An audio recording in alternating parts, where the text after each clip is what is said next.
교회입니다. 여러분이 한 주간을 살아가시면서 우리가 지난주에는 어떤 사람에게 지혜를 주시는지를 우리가 알았습니다. 오늘 예배드리는 모든 성도분들, 또 인터넷으로 드리고 계신 모든 분들이 지혜가 가득하길 바랍니다. 특히 지금같이 어려운 때는 우리에게 지혜가 반드시 필요합니다. 하나님이 주시는 지혜로 강건하시길 바랍니다.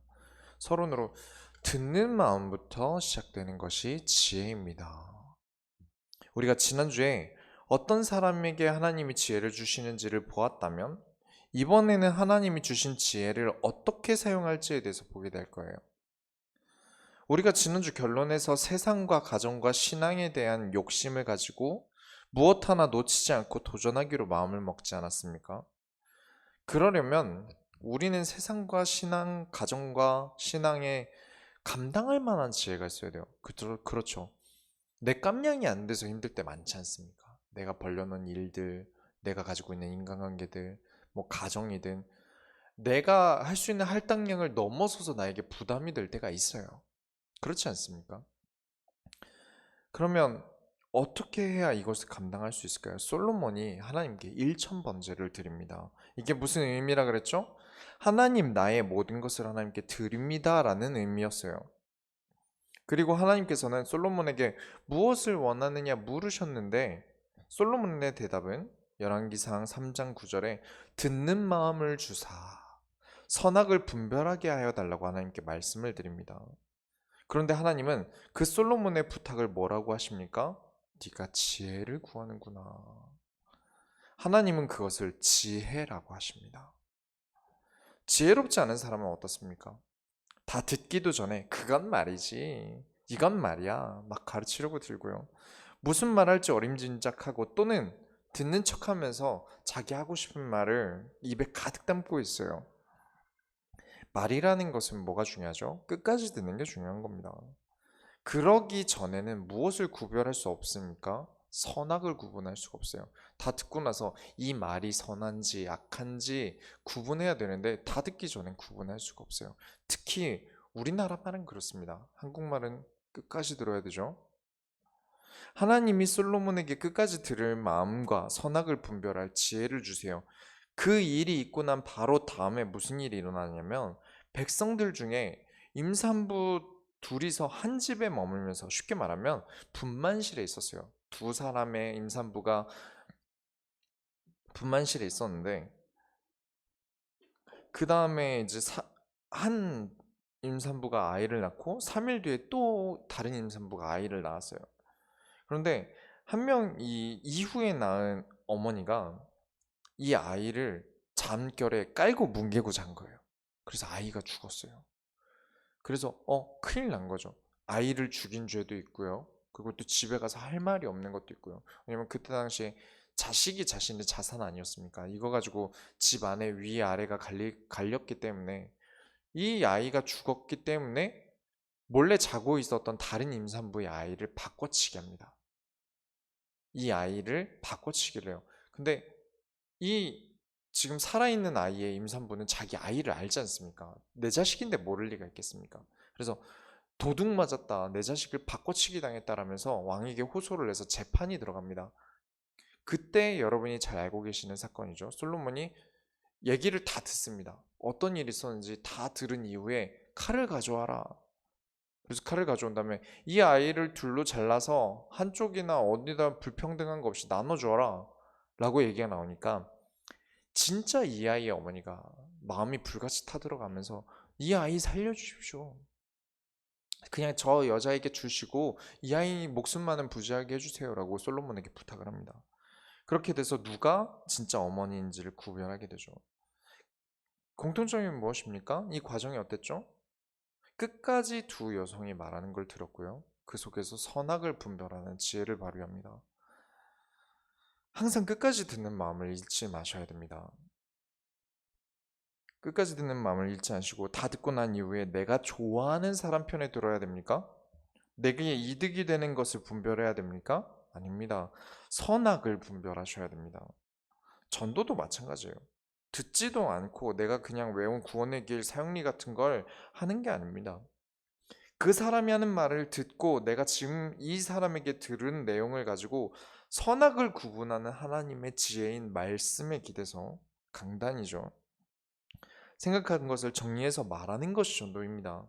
전도는 나만 응답받는 게 아니에요. 나만 좋은 얘기를 하려고 하고 있는 게 아닙니다.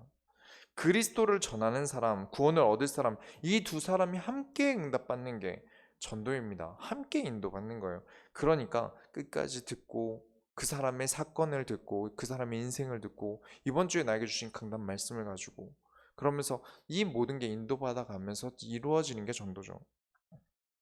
전도뿐만이 아니라 결국 세상 모든 것을 통용되는 지혜가 선악을 분별하는 것입니다. 그래서 여러분은 진짜 구하셔야 되는 지혜를 기억하시길 축원합니다. 이 서론을 가지고 이제 본론을 들어가겠습니다. 이제 이스라엘은 강대국이 됩니다. 강대국 이스라엘이 돼요. 그 전까지 없었던 일이죠. 첫 번째로 강대국 이스라엘이 됩니다. 이스라엘은 항상 적의 침략을 많이 받는 나라였어요. 일단 가나안 땅을 침략했던 나라가 이스라엘이기도 하고요. 주변에 적이 많을 수밖에 없죠. 침략국이다 보니까 더 적이 많습니다. 그리고 이스라엘은 땅이 크지가 않아요. 이스라엘 땅 크기가 22만 제로킬로미터인데 우리나라 남한도 우리가 작다고 하지 않습니까? 이 남한 크기가 100만 제곱킬로미터예요. 그러니까 이스라엘은 엄청 작은 나라입니다. 거기다가 주변에 다른 나라들로 둘러싸여 있으니까 침략이 많을 수밖에 없어요. 솔로몬은 다윗 왕과 다르게 이 나라 관리를 믿을 수 있는 관직들을 많이 배치합니다. 뭐 군대 장관직 정도만 있는 게 아니라 지방을 관리할 관할부장도 세우고요. 노동부 장관도 세우고 식품을 납입하는 사람도 세우고 세금 관련된 부서도 세웁니다. 부서를 많이 세우면서 정치 기반을 다져요. 나라가 그때 아주 튼튼하게 됩니다. 다윗 때는 뭐만 하면 다윗이 해결했어야 됐어요. 다윗이 굉장히 정신적으로 문제가 올 수밖에 없었죠. 솔로몬은 부서를 세우고 관리를 시키고 솔로몬은 지혜의 왕답게 정치인들에게 쉽게 놀아나지 않습니다. 지도자가 그 밑에 사람들의 잔머리에 놀아나게 되면 많은 사람들이 힘들어져요. 지도자만 힘든 게 아니라 그 밑에 사람들까지 같이 완전 힘들어집니다. 그렇지만 솔로몬은 그런 것들에게 당하지 않는 왕이었던 거죠. 열왕기상 4장 20절을 보시면 그렇게 사람을 세우신데 사람을 다 세우고 난 다음에 결론이 어떻게 되냐면 4장 41절에 솔로몬이 그 강에서부터 블레셋 사람의 땅에 이르기까지와 애굽 지경에 미치기까지의 모든 나라를 다스림으로 솔로몬이 사는 동안에 그 나라들이 조공을 바쳐 섬겼더라. 이스라엘만 잘 된 게 아닙니다. 이스라엘의 영향력이 다른 나라들이 이스라엘의 도움이 없으면 안 될 정도가 돼버립니다. 그만큼 영향력이 뻗어나가져요. 그래서 맨날 이스라엘 침략만 생각하던 나라들이 이번에는 이스라엘에 조공을 바칩니다. 상황이 완전히 바뀌어버려요. 역시 싸움은 머리로 하는 거예요. 싸워서 이기는 사람보다 싸울 생각도 못하게 만드는 사람이 강한 것이고요. 우리나라는 사실 조선 중기부터 이제 좀 학자의 나라가 되면서 좀 나라가 망조에 들지 않습니까? 나라를 지키고 국력을 키우기보다 이제 붓을 잡고 공부를 하는 것도 사실 아니고 하는 척하면서 양반 노릇을 하는 사람들이 늘어나면서 문제가 생겼죠. 배움이라는 것은 정말 중요해요. 시골에 사건 사고가 정말 터지는 게 심각하거든요. 시골이 아무래도 거기는 보안상의 문제도 많고요. 치안 문제도 심각하고 또 미성년자 성문제가 시골에는 이제 애들이 놀러 갈 데도 없고 갈 데도 없고 이천만 해도 여기서 이천도 멀지 않지 않습니까? 여기서 이천에 있는 시내에 나가면 PC방도 없어요. 애들이 놀러 갈 데가 없습니다. 그리고 부모님은 맞벌이 하는 동안 교육도 안 되니까 이게 애들끼리 많은 일들이 생겨요. 그래서 지방 쪽은 사태가 심각하죠. 선생님들도 사실 수도권 발령받기만 기다리고 있는 선생님들이 많다 보니까 아이들한테 수업은 진행하지만 인생을 가르치진 않아요. 그런 면에서 교육이라는 것은 정말 중요한데 이 공부라는 게 목적을 잃어버리면 힘이 없어져요. 머리만 가득해서 진짜 될 일도 안 되기 시작하죠. 신앙은 어떻습니까? 성경을 내다 버리고 먹히는 것만 하는 교회들이 있어요. 그럼 교회는 잘 됩니다. 교회는 돈을 많이 버는데 그만큼 세상의 기독교가 독이 돼요.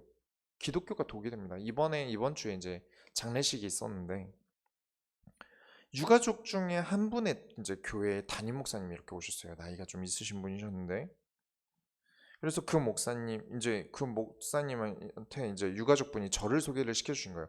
우리 조카 사위인데 부천에서 이제 개척교회 목사님입니다. 이렇게 소개를 해서, 그래서 저는 인사를 드렸죠. 안녕하십니까 하고서, 이분이 그래 어디서 교회 합니까 물어봐서 부천에서 하고 있습니다. 그랬더니 아 그래요 하더니 저에게 손을 내미시는 거예요. 그래서 아 저는 악수를 하는 줄 알고 이렇게 악수할 준비를 하고 있는데 손등으로 저를 이렇게 미시더라고요. 이렇게 치우셨어요. 지나가게.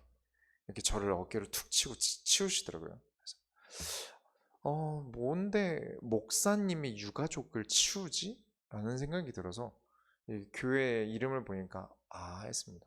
아주 권위적인 교회였어요. 권위가 가득하신 분들. 돈 좀 되는 교회인 거죠. 목동에서 하고 있으니까 돈을 좀 되는 교회겠죠. 그러다 보니까 이제 좀 굉장히 권위가 강하신 분이셨어요. 그런 것들을 보면서 성경 안 보는 교회구나라는 티가 나요. 그래서 교육은 정말 중요한데 진짜 정작 막 성경을 깊이 보는 교회들은 부흥이 안 돼요. 반대로. 왜냐? 신학만 남고 교회에 적용되고 삶에 적용되는 신앙으로 이 신학이 옮겨지지 않은 거예요. 그런 교회들이 있었습니다. 내 삶에 연결되는 성경이 신학에서 신앙으로 옮겨져야 됩니다. 조선도 교회도 결국엔 무슨 말씀을 드리고 싶은 거냐면 실용적인 게 사라지면서 망했어요. 솔로몬은 내가 똑똑한데 내 똑똑함을 어떻게 세상에 알릴까 고민하는 정치란 게 아니라 나라를 이 지혜를 가지고 어떻게 강하게 만들까 고민한 게 시간 관계상 다 읽진 않겠습니다만 열왕기상 4장을 보면 티가 정말 많이 납니다. 각 지방에서 식료품이 세금으로 납품이 되는데 이게 과한 세금을 먹인 적이 없는데 과하게 들어올 정도였어요. 너무 많이 들어왔다. 그만큼 나라가 잘 돌아갔다는 겁니다. 딱 한 구절만 가지고 예를 들겠습니다. 4장 33절 한번 보세요. 열왕기상 4장 33절을 보면 그가 또 초목에 대하여 말하되 레바논의 백향목부터 담에 나는 우슬초까지 하고 그가 또 짐승과 새와 기어다니는 것과 물고기에 대하여 말한지라. 아니 무슨 왕이 나무랑 풀떼기에 관심을 가집니까? 왕이 짐승이나 새나 물고기에 왜 관심을 가져요? 라고 생각을 가지던 게 조선 중반부터입니다. 우리나라에도 그런 것들이 생각이 있어요. 그래서 망한 겁니다. 천한 것들이 하는 일이라고 생각을 한 거겠죠. 이 구절이 왜 중요하냐면 말하는 바가 무엇입니까? 왕이 농산물과 수산물들과 경제에 대해서 계속해서 관심을 가지고 있었다는 겁니다. 심도 있게 연구를 했다는 거예요. 어떻게 세금 많이 뜯어먹을까? 세금을 내 주머니에 채울까 고민한 정치인이 아니라는 겁니다. 4장 29절부터 30절에 하나님이 솔로몬에게 지혜와 총명을 심히 많이 주시고 또 넓은 마음을 주시되 바닷가에 모래같이 하시니 솔로몬의 지혜가 동쪽 모든 사람의 지혜와 애굽의 모든 지혜보다 뛰어난지라. 그렇게 써진 게 여러분이 성경 구약에 보면 있는 잠언서입니다. 지혜서라 그래요. 32절 34절에 그가 잠언 3천 가지를 말하였고 그의 노래는 1,005편이며 34절에 사람들이 솔로몬의 지혜를 들으러 왔으니 이는 그의 지혜의 소문을 들은 천하 모든 왕들이 보는 자들이더라. 지혜를 많이 주세요. 많이 구하세요. 여러분 그런데 항상 실용적인 지혜를 구하셔야 돼요. 솔로몬은 그렇게 실용적으로 나라를 어떻게 부강하게 만들지를 고민하고 나라가 잘 되니까 각 나라에서 고민거리가 있으면 솔로몬을 찾아오는 겁니다. 여러분 그렇게 되셔야 됩니다. 지혜롭게 되시기 바랍니다. 강해지시기 바랍니다. 부유해지시기 바랍니다. 두 번째로 당신이 잘됨의 이유를 생각하셔야 됩니다. 우리 교회의 중요한 정신 중 하나가 무엇이죠? 중요한 흐름과 맥락이 있어요. 그 중에 가장 중요한 것 중 하나는 순환입니다. 하늘이 수분을 빨아가고 다시 비로 돌려주지 않으면 어떻게 됩니까? 난리가 나겠죠. 흐르던 강물을 막아버리면 어떻게 되는지 아십니까? 수질 오염 때문에 그때부터 큰일이 나겠죠. 심장이 피를 만들어서 뿜어야 하는데 피가 심장으로 가기만 한다면 어떻게 되겠습니까? 사람은 죽게 됩니다. 하나님은 이런 당연한 것들로 우리에게 하나님이 순환이라는 걸 어떻게 중요하게 생각하시는지를 설명하세요. 하나님이 솔로몬에게 지혜를 주셨죠. 똑똑하기만 하고 끝나는 게 아니라 이 지혜는 나라의 부강으로 이어집니다. 그렇다면 이 나라의 부유함은 다음에 어디로 흘러야겠습니까? 열왕기상 5장부터는 그래서 성전을 준비합니다. 지혜를 구하고 하나님께 모든 것을 드리고 하나님은 지혜를 주시고 이 지혜를 가지고 나라를 부강하게 하고 여기서 끝나면 안 돼요. 그 다음에 성전을 준비합니다. 다시 하나님께 드리고 있는 것이죠. 하나님이 솔로몬을 부유하게 하신 이유는 다윗 때부터 솔로몬을 통해 짓겠다고 하셨던 성전을 짓기 위해서입니다. 그런데 이 성전을 짓는데 레바논의 백향목이 필요합니다. 이스라엘에서 자라는 나라가 아니라 그 위에 있는 레바논 지역에 나오는 나무예요. 이 나무가 열매를 맺으려면 400년이 걸립니다. 그래서 귀해요. 벌목을 하려면 300년이 지나야 벌목을 할 수 있습니다. 귀한 물건이기 때문에 지불해야 되는 금액도 커요. 거기다 국경을 넘어 구매해와야 되는 만큼 외교에 들어가는 경제력도 많이 들어갑니다. 그만큼 경제력이 없다면 사용할 수 없는 고급 목재인 거죠. 이때 솔로몬이 깨닫는 바가 있습니다. 5장 3절부터 5절까지를 좀 요약해서 말씀을 드리면 아버지 다윗 왕 때 전쟁이 너무 잦았고 전쟁 때문에 성전을 건축하지 못했는데 지금은 어떤가 사방이 태평하고 원수들도 없고 재앙이 없는 것은 하나님이 나에게 약속하신 성전을 지으라고 하신 것이다 라면서 이스라엘이 굳건해진 이유를 말합니다. 만일 여러분이 하나님이 주신 지혜로 살아가다가 부유함을 얻게 된다면 이 부유함으로 내가 좋은 집, 좋은 차, 뭐 다 좋습니다. 그런데 왜 주셨는지를 깨달아야 돼요. 하나님 나에게 왜 주셨는지 흘러가야 됩니다. 자, 이제 돈이 많아졌으니까 내 마음대로 살 거야. 이러고 끝나면 안 돼요. 이것을 가지고 하나님은 또 무엇을 원하시는지 하나님께 여쭤보셔야 됩니다. 그렇게 순환되어지는 것이죠. 교회를 위해서 일을 할 수도 있고요. 하나님이 어떤 이유가 있을지 모르니까요. 선교 때문일 수도 있고요. 또 가난한 사람을 위한 복지일 수도 있고 앞으로 더 부유해지기 위해서 투자를 해야 될 수도 있습니다. 중요한 건 고이지 않는 거예요. 고인물이라 그러죠. 내가 고여버려서 썩어버리면 안 됩니다. 멈추지 않는 거예요. 돈이 많아질수록요, 내가 관리해야 되는 일도 늘어납니다. 다른 걸 신경 쓰는 게 매우 귀찮아질 때가 올 수 있어요. 그러나 하나님이 보이지 않는다는 이유로 또는 하나님이 나를 귀찮게 하지 않는다는 이유로 하나님이 나에게 주시는 이것들을 주신 이유를 외면하는 순간부터 나는 고이고 썩어요. 썩어버립니다. 세 번째로 교회의 의미에 대해서 그렇다면 깨달아야겠죠. 열왕기상 6장 1절에 이스라엘 자손이 애굽 땅에서 나온 지 480년이요 솔로몬이 이스라엘 왕이 된 지 4년 15월 곧 둘째 달에 솔로몬이 여호와를 위하여 성전 건축하기를 시작하였더라. 솔로몬의 업적이니까 왕이 된 지 4년이 된 때에 성전을 건축했다 라고만 써놔도 되는데 왜 뜬금없이 이 구절에 출애굽하고 나서의 시간을 얘기를 하는 걸까요? 480년이 지났으니까 많이도 지났네요. 이스라엘은 출애굽을 하면서 하나의 나라로 이제 시작을 했어요. 그리고 하나님은 이스라엘에게 어떤 나라가 되라고 얘기하셨습니까? 우리 성교회 성도들은 거의 알고 계시죠? 출애굽기 19장 6절에 너희가 내게 대하여 제사장 나라가 되며 거룩한 백성이 되리라. 너는 이 말을 이스라엘 자손에게 전할지니라. 하나님이 원하셨던 나라는 왕이 세운 나라가 아니라 제사장이 이끄는 나라였어요. 왕이 다스리는 나라가 아니었던 거죠. 제사장은 자신이 원하는 대로 할 수가 없습니다. 우리가 모세 오경할 때 배웠죠? 처음 제사장이 됐던 아론이 어땠습니까? 불 하나, 아론이 잘못 키운 것도 아니고 아론의 아들들이 불 하나 잘못 옮겼다가 죽습니다. 아들 둘이 죽어버려요. 그만큼 시작할 때 아주 칼같이 하나님의 말씀과 하나님의 법을 제사장에게 지키게 하셨어요. 이것은 국가 운영의 신뢰이기도 했기 때문에 그렇습니다. 제사장이 부패하면 하나님에 대한 신뢰가 깨지기 때문에 제사장은 절대 불패하지 않도록 무조건 말씀 따라 살아가게 하셨었어요. 하지만 아시다시피 인간은 답이 없죠. 온갖 사고를 칩니다.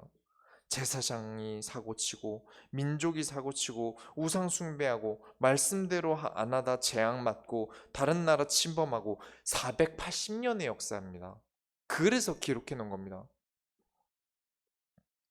다시금 하나님이 다스리는 나라를 꿈꾼다. 이 480년 만에 우리가 다시 성전을 지으면서 하나님이 다스리는 왕국을 건설하자.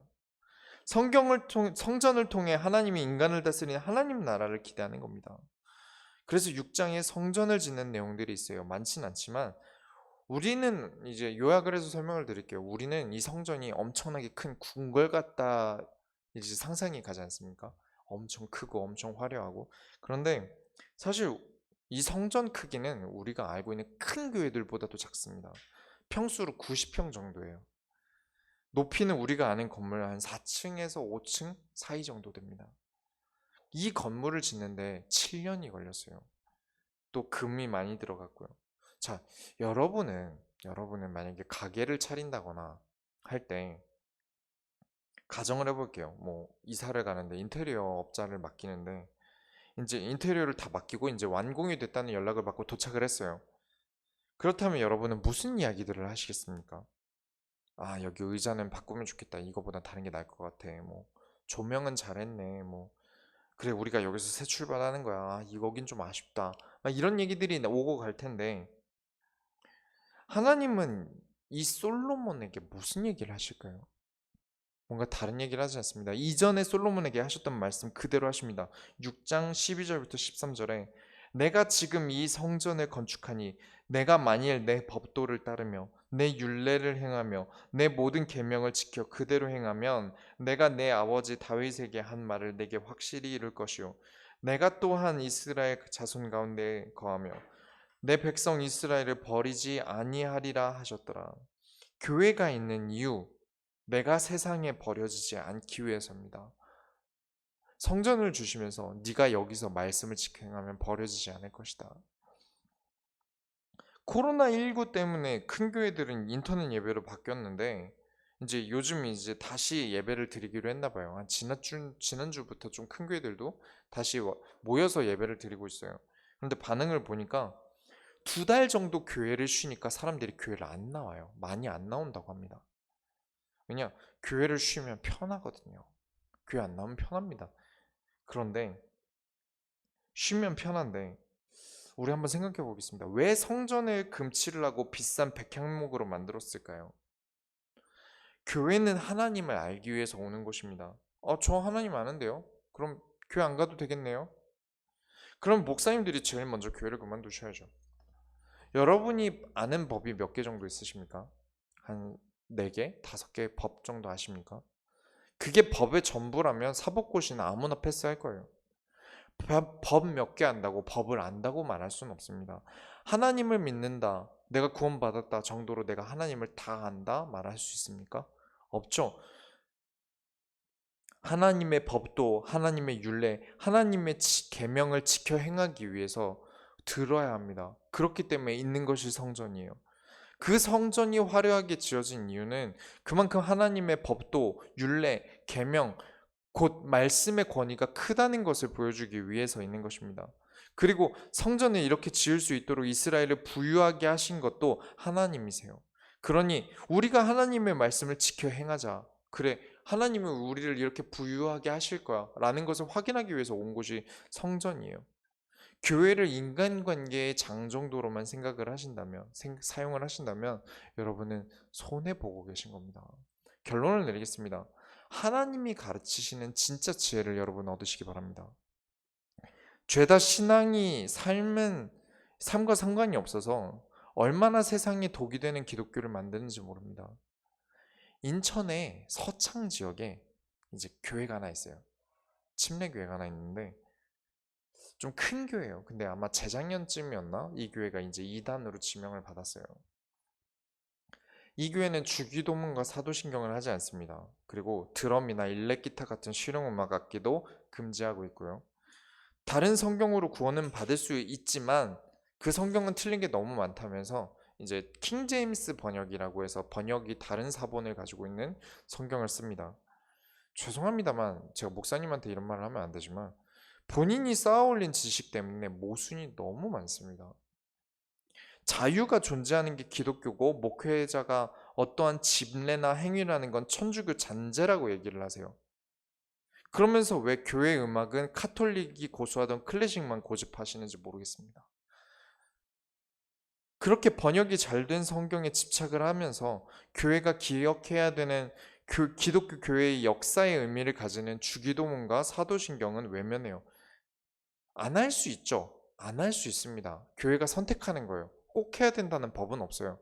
그런데 이 미국의 침례교회는 사도신경을 하지 않는데 우리나라 한다면서 우리나라 교회들을 비판하셨거든요. 그래서 문제가 된 거고요.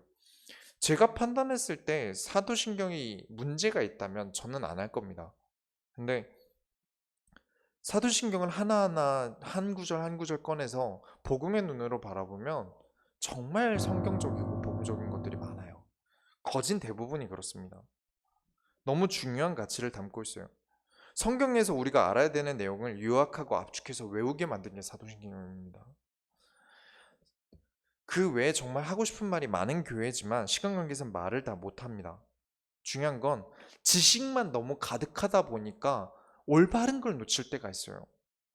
그리고 반대로 우리가 지식을 버리려고 하면요. 지식 필요하지 않아. 삶이 중요해. 지식은 버리고 살면 돼. 우린 열심히만 살면 돼 라고 생각하게 되면 사람이 짐승이 됩니다. 기도는 노동이다 부르짖으라. 가면 주여밖에 없습니다. 쫙. 그 유튜브에 생방송으로 기도 신비주의 하는 분들이 자기 기도하는 걸 생방송으로 틀어놔요. 그럼 한 8시간 동안을 부르짖는데 뭔 얘기하는지 하나도 모르겠어요.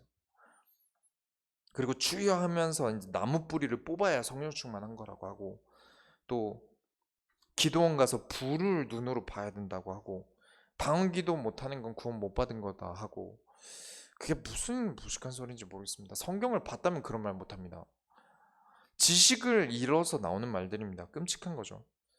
이 말씀을 왜 드리는 거냐면 하나님이 강단으로 하나님의 지혜인 성경을 우리에게 주세요. 거기서 끝나면 안 됩니다. 아, 좋은 말씀 들었다. 끝. 그리고 난 내 삶 살아야지. 그래서는 안 됩니다. 그건 지혜가 아니에요. 이 지혜를 가지고 내가 세상에 적용하는 실용적인 신앙이 진짜 성경이 말하는 지혜입니다. 솔로몬의 지혜는 그래서 지혜로운 거예요.